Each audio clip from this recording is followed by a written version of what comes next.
أشهد أن لا إله إلا الله وحده لا شريك له وأشهد أن محمدا عبده ورسوله اللهم صل وسلم وبارك على سيدنا محمد وعلى آله وصحبه وسلم سبحانك لا علم لنا إلا ما علمتنا إنك أنت العليم الحكيم اللهم علمنا ما ينفعنا وانفعنا بما علمتنا وزدنا علما رب اشرح لي صدري ويسر لي أمري واحلل عقدة من لساني يفقه قولي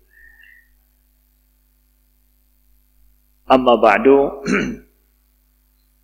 hadirin sidang jamaah salat maghrib yang dimuliakan Allah, saudara-saudaraku sekalian yang telah berhadir di Masjid Al-Ma'mur Lamprit, Kota Banda Aceh. InsyaAllah pada pertemuan kali ini kita akan melanjutkan kajian kita membahas sejarah Nabi SAW dalam rangka kita memperingati awal daripada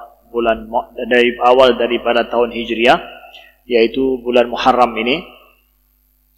Malam ini kita akan melihat kembali, melanjutkan, mendengarkan dan mempelajari apa program-program awal Nabi Muhammad SAW ketika beliau membangun kota Madinah.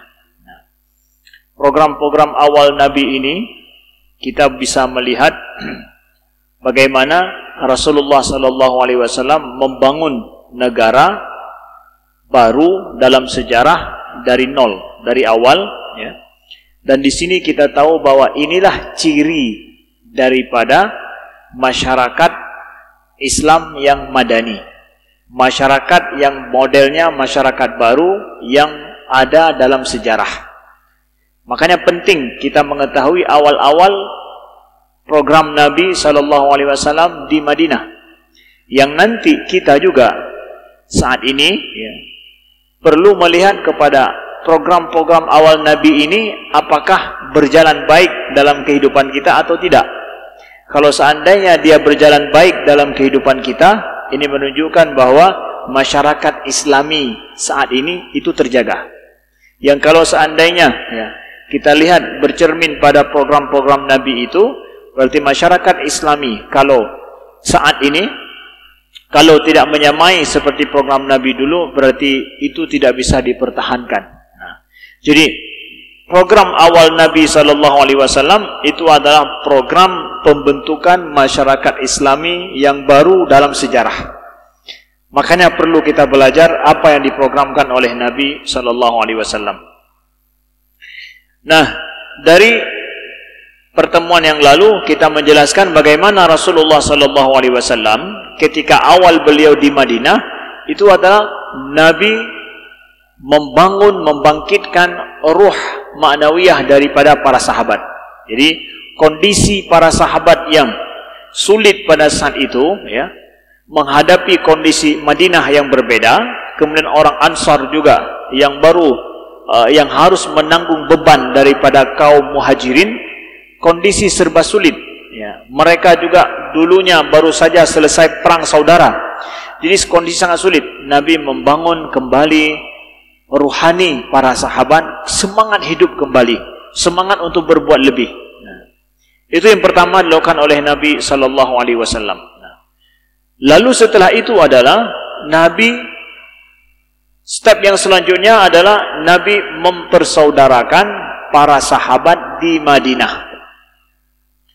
Nabi mempersaudarakan para sahabat di Madinah.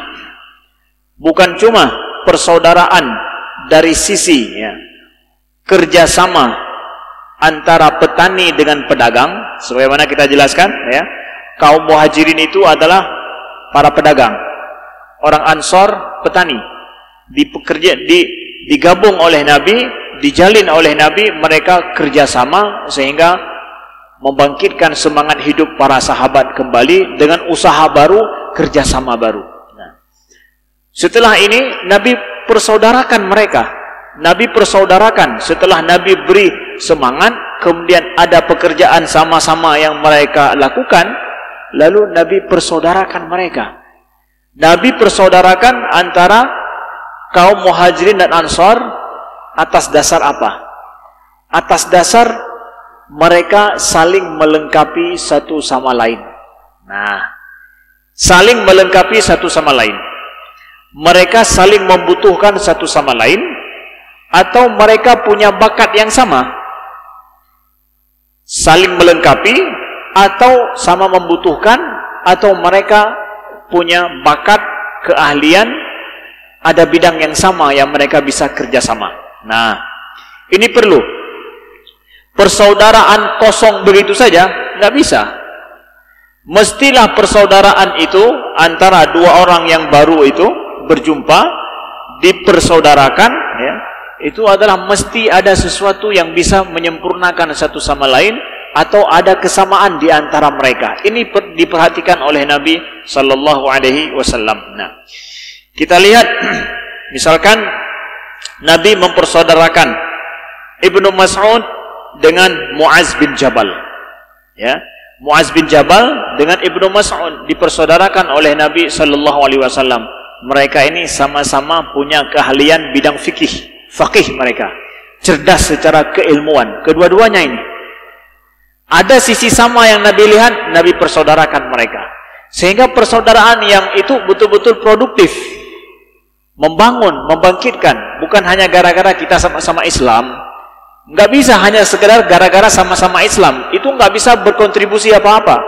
Nabi mempersaudarakan para sahabat, mereka bisa kerjasama, bisa berkontribusi. Nah, kemudian ya, Nabi persaudarakan misalkan Abu Ubaidah dengan Sa'ad bin Muaz.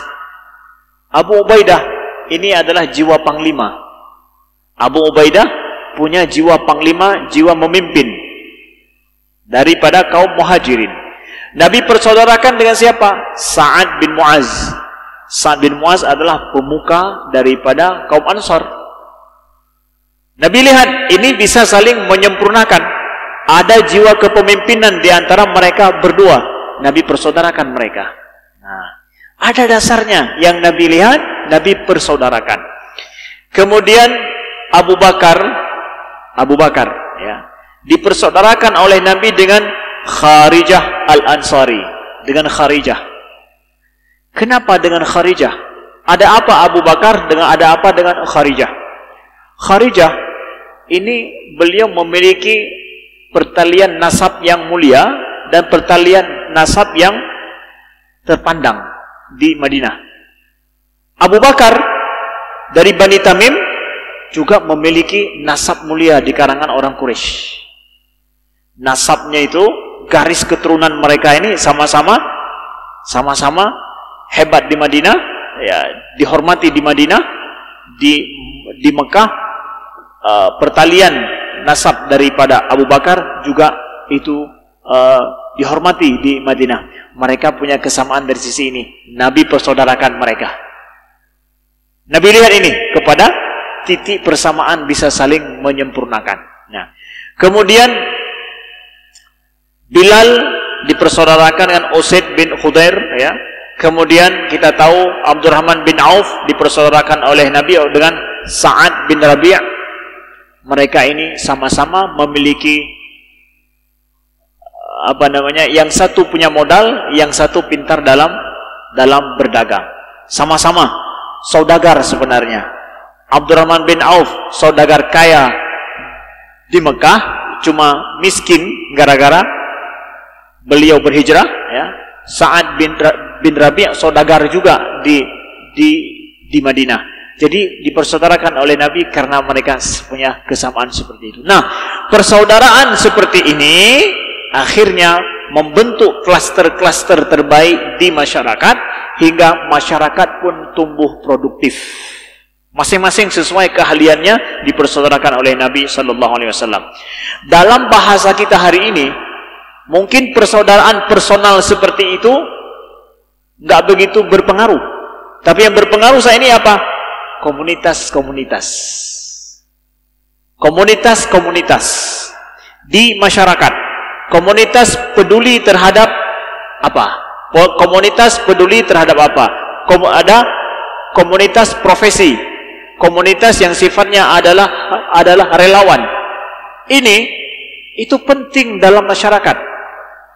Adanya LSM, ya, adanya komunitas-komunitas yang sesuai dengan keahlian, profesi, ya, bakat, kemudian juga sesuai dengan apa namanya, dengan pekerjaan dan tujuan yang ingin dicapai. Abad ini kita memerlukan komunitas-komunitas seperti itu. Itulah persaudaraan mereka di situ. Kita bersaudara atas dasar tujuan dan punya kesamaan. Bukan hanya sekedar saya Muslim, kamu Muslim, kita harus bersaudara berdua. Betul, kita bersaudara berdua. Tapi kalau hanya sekedar saya Muslim, Anda Muslim, itu persaudaraan kering. Ini persaudaraan yang harus basah dengan apa? Dengan produktivitas. Nanti bisa memunculkan kreasi baru dalam masyarakat. Nah, inilah yang dilihat oleh Nabi Sallallahu Alaihi Wasallam. Nah, betul-betul akhirnya persaudaraan ini membangkitkan semangat hidup, ya, di kalangan para muhajirin dan ansar, ya. Akhirnya ada energi baru dalam masyarakat. Nah, mereka saling bantu membantu.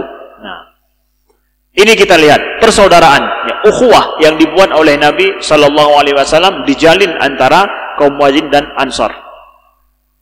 Setelah ukhuwah, pertalian dalam masyarakat sudah terjadi, lalu kemudian Nabi Sallallahu Alaihi Wasallam membangun masjid, ya, membangun masjid, ya, atau bahasa sekarang boleh kita namakan infrastruktur. Masjid ini adalah bangunan dalam sejarah yang belum pernah ada, ya. Sebelumnya Nabi bangun di kota Madinah.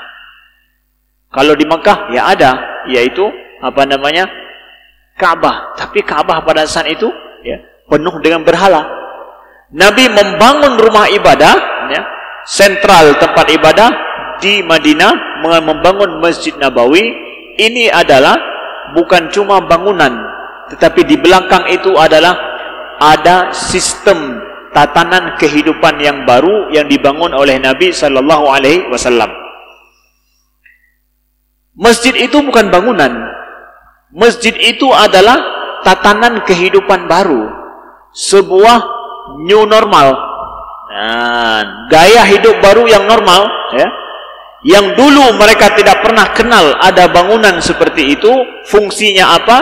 Nabi memperkenalkan dalam sejarah saat itu adalah sebuah bangunan yang mempunyai fungsi, ya, yang berbeda daripada bangunan-bangunan lain. Ini perlu kita paham bahwa fungsi masjid di dalam Islam fungsi sentral. Dia adalah tempat kegiatan sosial, dia adalah tempat ibadah tentu, ya, tempat kegiatan sosial dan segala aktivitas di masyarakat. Sentralnya masjid. Nabi Sallallahu Alaihi Wasallam setelah membangun masjid itu, Nabi bangun jalan. Jalan yang Nabi bangun di kota Madinah itu jalan berujung ke masjid. Jadi dari masjid keluar langsung ke seluruh penjuru kota Madinah. Masjid jadi sentral, atau bahasa sekarang square lah. Kalau di Eropa, di bangunan-bangunan kota Eropa itu square. Square itu biasanya adalah itu menghubungkan kepada jalan-jalan ke tempat lain. Ujung jalan itu adalah bundaran. Nah, begitu. Tatanan kotanya seperti itu. Nabi bangun tatanan kota Madinah juga berbentuk square, tapi bundarannya itu adalah masjid. Keluar dari masjid menuju ke seluruh penjuru. Jadi betul-betul masjid secara infrastruktur memang sentral, fungsi hari-hari juga sentral. Dibangun oleh Nabi Sallallahu Alaihi Wasallam bersama dengan para sahabat. Nah, bagaimana kisah Nabi membangun masjid ini? Masjid yang Nabi bangun itu di atas tanah yang dibeli oleh Nabi Sallallahu Alaihi Wasallam dikatakan daripada anak yatim kota Madinah, ya, yang dijual kepada Nabi. Padahal pada saat itu mau dihadiahkan kepada Nabi, dihibahkan kepada Nabi karena Nabi ingin membangun masjid. Tapi Nabi tolak. Tidak Nabi terima hibah itu dengan cuma-cuma. Tapi kata Nabi, bayar, beli. Nabi beli Sallallahu Alaihi Wasallam masjid itu. Jadi masjid itu dibangun di atas tanah yang Nabi beli. Nabi sendiri membeli. Ini kita perlu tahu. Dalam kita membangun dakwah, ya, mengajak orang untuk sebuah program demi agama ini, itu akan bertahan lama kalau seandainya program tersebut orang yang mencetuskannya dia sendiri yang menyumbang dengan lebih dan dia yang memiliki itu. Artinya memiliki apa? Yang dia yang banyak menyumbang, tidak hanya mengharap daripada orang lain. Dia sendiri yang turun tangan. Dia sendiri yang langsung berbuat. Jangan menunggu kapan orang lain nyumbang baru. Jangan. Tapi langsung. Nabi tidak mau untuk membeli tanah masjid ini nunggu sumbangan daripada para sahabat. Enggak. Kita tidak tahu. Dalam perjalanan nanti berbalik pikiran, berbalik arah, dia tuntut, ini masjid ini tanah saya. Hodam ya. Nabi betul-betul ingin mengasas sesuatu yang baik di atas sesuatu yang pasti. Ini masjid dibangun dengan tanah yang saya beli sendiri. Nabi beli sendiri, tidak mengharap daripada orang lain. Setelah itu ada yang bantu, silahkan. Setelah itu silahkan ada yang bantu. Ada yang bantu banyak. Setelah itu dibangun masjid, dibantu oleh para sahabat, sama-sama membangun. Nah, uniknya, yang bangunan masjid ini dibangun sama-sama dengan para sahabat, bahkan dikatakan kaum wanita juga ikut membantu pembangunan masjid di awal. Nabi SAW ikut dibantu oleh kaum wanita. Nah, masjid ini ketika dibangun, apa perintah Nabi? Perintah Nabi SAW, ya, qaddimul yamami fa innahu ahsanu malmasan wa a'radu mankaba. Kata Nabi, dalam proses membangun masjid ini, qaddimul yamami, kedepankan Yamami. Yamami itu siapa? Itu adalah nama seorang sahabat yang dia itu ahli bangunan. Qaddimul Yamami, biarkan Yamami yang di depan. Karena apa? Tangannya itu lembut, tangannya itu halus, dan dia itu lebih pintar dalam mengatur. Ya Rasulullah, engkau Nabi, engkau lebih tahu, engkau lebih paham. Lun Nabi, tanah lun, dempa tanah lun, segala lagi lun pegah ikut, han. Begitu. Nabi mengatakan dalam bangun bangunan ini, Yamami di depan, saya di belakang, angkat-angkat batu. Nabi di belakang, angkat-angkat batu. Yang ngatur siapa? Yamami. Paham tidak kita? Bahwa dalam membangun masyarakat, kedepankan para ahlinya setiap bidang masing-masing. Nabi SAW menghargai bahwa pada setiap sesuatu itu ada ahlinya. Walaupun Nabi berkuasa, walaupun Nabi adalah orang di atas, tidak akan terbangun masjid dengan benar kalau Nabi tidak mengedepankan yang ahli dari bidang bangunan itu sendiri. Itu kita harus tahu. Ya. Idza usidal amru ila ghairi ahli fantadiri sa'ah, kata Nabi. Sunnah Nabi. Kalau seandainya sebuah perkara diserahkan kepada yang bukan pakarnya, bukan ahlinya, tunggulah kehancuran, kata Nabi. Sunnah Nabi SAW. Maka kita tanya ini, kalau ini sunnah Nabi, ada nggak Nabi praktekkan dalam membangun masjid? Apakah beliau ahli bangunan? Bukan. Nabi bukan ahli bangunan. Lalu sunnah dipraktekkan Nabi. Yamami dijadikan sebagai orang di depan yang mengatur kemana ini harus dibawa, bagaimana cara ditaruh, kemudian apa. Terus semuanya Yamami yang ngatur. Yang lain cuma angkat-angkat batu saja. Yang desain semuanya adalah Yamami. Nah, ini harus kita paham. Dari sini ada sesuatu yang lebih mendalam ingin kami sampaikan, bahwa dalam masyarakat kita hari ini ada struktur masyarakat, ada peran masyarakat, ada peran dalam masyarakat, ada struktur. Struktur yang sudah kita buat, kemudian ada peran yang diharapkan. Contoh di kampung misalkan, ya. Di kampung ada struktur kampung, namanya kalau di Aceh itu keci atau lurah, ya, keci atau lurah. ada juga imam masjid, ada juga imam menasah. Imam masjid, imam menasah, kemudian lurah atau kecil. Itu struktur yang sudah kita buat. Yang sampai hari ini bahkan sudah ada gajinya. Jadi kecil ada gajinya, kemudian jadi imam menasah, imam masjid ada gaji. Karena apa? Struktur yang sudah diakui oleh negara. Di samping struktur itu ada peran. Ada peran. Peran ini kadang walau tidak ada struktur, peran itu bisa diperankan oleh orang yang ahli.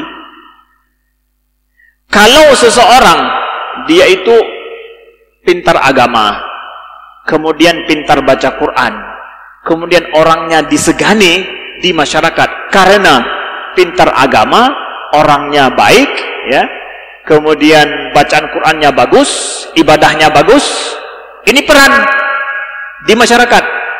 Cocoknya taruh dalam struktur apa ini? Yang seperti ini. Oh, ada pedu urungnya. Kemana ditaruh? Struktur imam. Struktur sudah ada. Ibaratkan kotak. Kotak sudah ada. Taruh orang ini dalam kotak ini. Dalam struktur ini. Posisi ini. Perannya dengan posisi cocok tidak? Cocok. Kesi adalah orang yang bisa menghargai orang lain, terbuka, kemudian disegani oleh orang lain. Ada orang disegani oleh orang lain, kemudian pintar dalam memimpin, ya, disegani tua dan muda, ya, walaupun mungkin secara ilmu agama kurang, tapi dia punya wibawa. Ini peran dia dalam masyarakat. Taruh dia sebagai kecil. Peran dengan struktur pas, cocok. Nah, ketika di masyarakat antara struktur dan peran ini tidak jelas, di sini kerusakan masyarakat. Muncullah hari ini, gimana jadi kecil? Masa tengku imam seperti itu? Masa kecil seperti itu? Masa imam menasah seperti itu? Imam masjid seperti itu? Sudah duluan lahir struktur sebelum kecil itu lahir, sebelum orang itu lahir. Struktur sudah ada. Akhirnya karena tidak ada orang yang mampu memerankan imam masjid, akhirnya pokoknya cari satu orang, asal ada orang taruh jadi imam masjid, kudu aja ke imam masjid, padahal perannya tidak mampu. Demi mempertahankan struktur, akhirnya muncullah imam masjid yang aneh, kesyik yang aneh. Kenapa?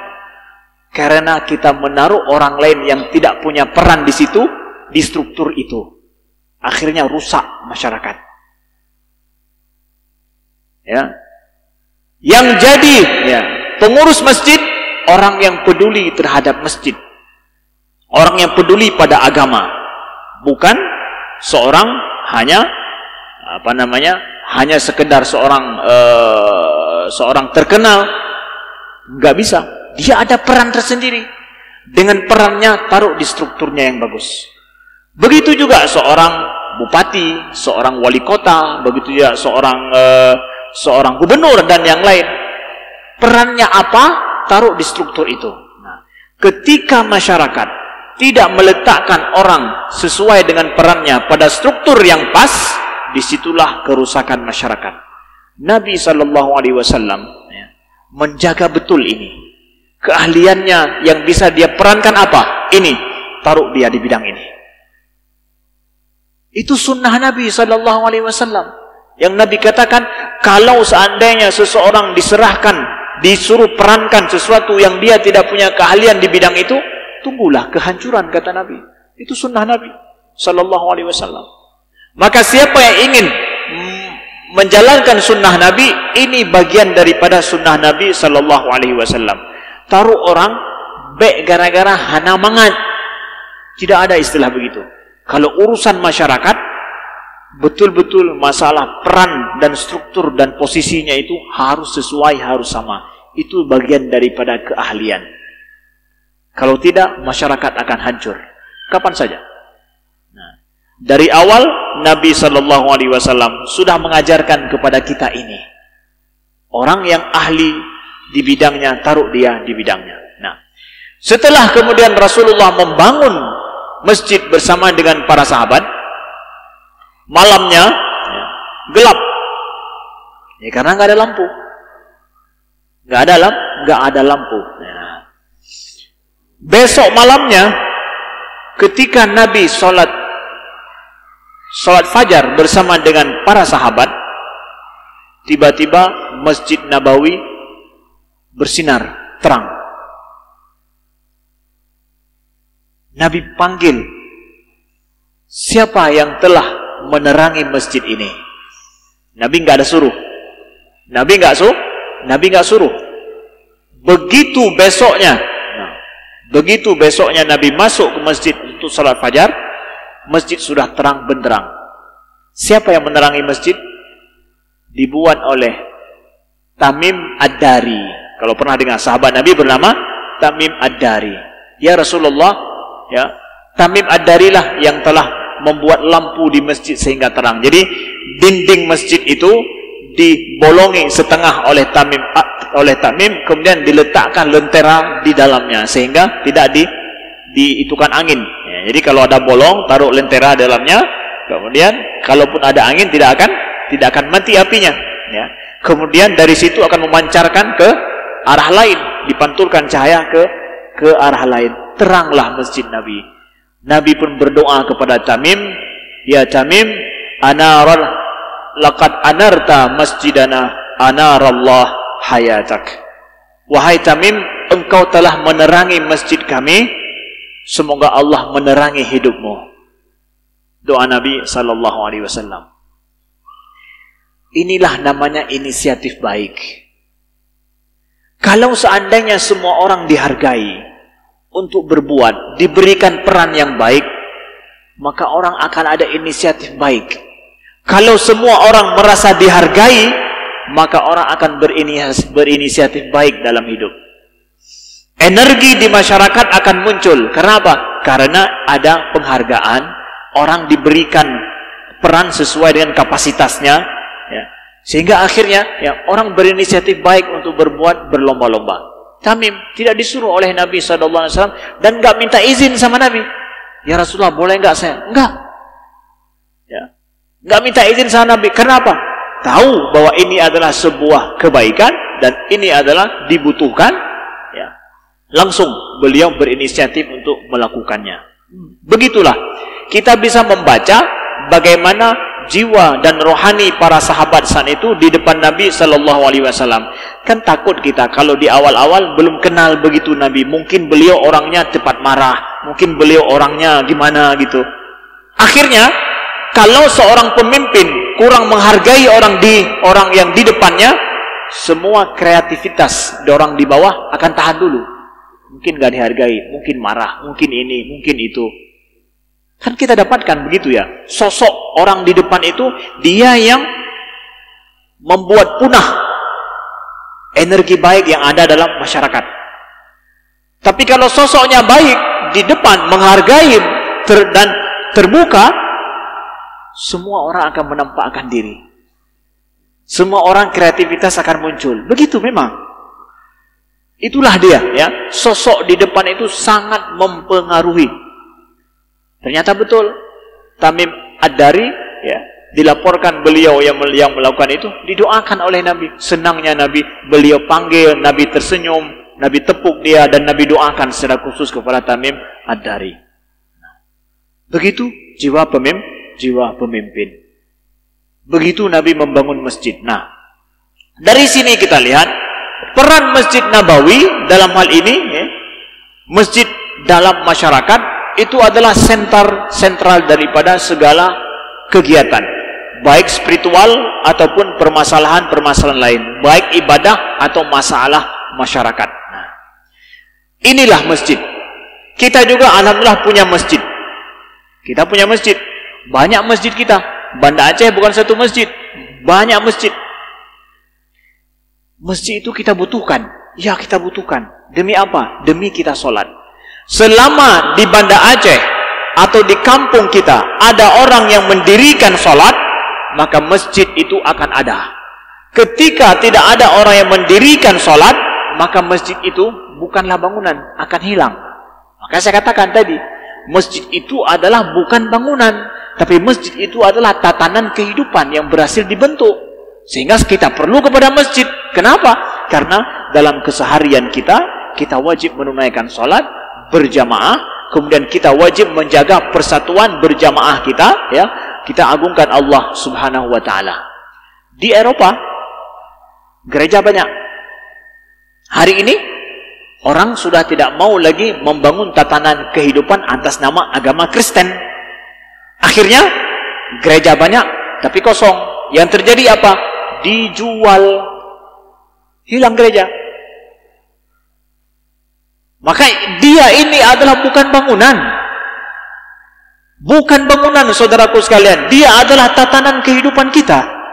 Kalau kita tidak mampu menata masyarakat yang agamis, yang islami, yang bersatu, ya, yang mengagungkan Allah, menghargai persamaan, menghargai persatuan, menghargai sholat, ya udah, masjid itu tidak perlu.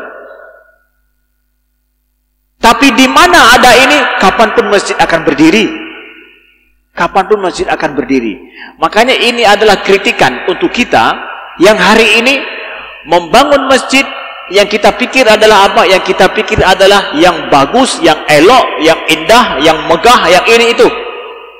Bukan itu yang pertama. Bangun manusianya, bangun tatanan agama yang baik di masyarakat, baru masjid itu akan berdiri. Makanya sungguh sangat tidak benar pengurus-pengurus masjid yang membangun masjid dengan uang-uang haram, tidak jelas. Berdosa pengurus masjid membangun masjid dengan uang haram. Uang penipuan. Ambil 100 juta, diteken 100 juta, diambil hanya 75 juta. Yang lain diam. Bukan tugas daripada Dewan Pengurus Masjid untuk menyelesaikan bangunan masjid. Bukan. Tugas siapa juga? Tugas seluruh masyarakat. Innallaha jamilun yuhibbul jamal. Innallaha thayyibun la yaqbalu illa thayyiba. Allah maha baik, Allah tidak menerima kecuali yang baik-baik. Masjid ini adalah rumah Allah yang terbaik di atas muka bumi. Jangan pernah ada sepeser pun uang haram membangun masjid rumah Allah ini. Walaupun masjid tidak selesai, ada atapnya belum selesai, masyarakat perlu untuk sholat, mereka akan sholat. Karena masjid bukan bangunan. Bukan yang penting kubah berayu. Kubah sudah selesai, ini lantainya belum bisa sholat lagi. Kubahnya kamu curi angge. Itu apa artinya? Model orang membangun masjid demi kemegahan. Masyarakatnya nggak ada yang sholat. Masyarakat nggak ada yang sholat. Tiap hari cari uang di depan, di jalan. Tapi tidak dicari orang-orang untuk sholat setiap saat di tempat itu. Pintarnya hanya untuk menggait uang sana sini demi bangun masjid. Tapi masyarakat tidak dijaga untuk sholat di masjid itu. Salah. Bukan begitu. Bukan begitu. Masjid ini adalah tatanan kehidupan yang islami. Kita bangun tatanan kehidupan di masyarakat, maka masjid itu akan makmur. Walaupun nggak dinamai masjid makmur, tetap akan makmur. Apalagi kalau masyarakatnya makmur, kasih nama masjid juga masjid makmur. Insya Allah sama-sama makmur. Ya, itulah mungkin inspirasi yang ingin kami sampaikan daripada kisah daripada pembangunan masjid Nabi Sallallahu Alaihi Wasallam. Mudah-mudahan berguna dan bermanfaat. Apabila ada pertanyaan, boleh dituliskan. Di akhir bulan akan kami jawab khusus dalam sesi jawab pertanyaan. Boleh dititipkan pada pengurus masjid. Pada pertemuan akhir bulan kita akan menjawab pertanyaan-pertanyaan yang ada insyaallah taala. Sekian, subhanakallahumma wa bihamdika asyhadu an la ilaha illa anta astaghfiruka wa atubu ilaika. Wassalamualaikum warahmatullahi wabarakatuh.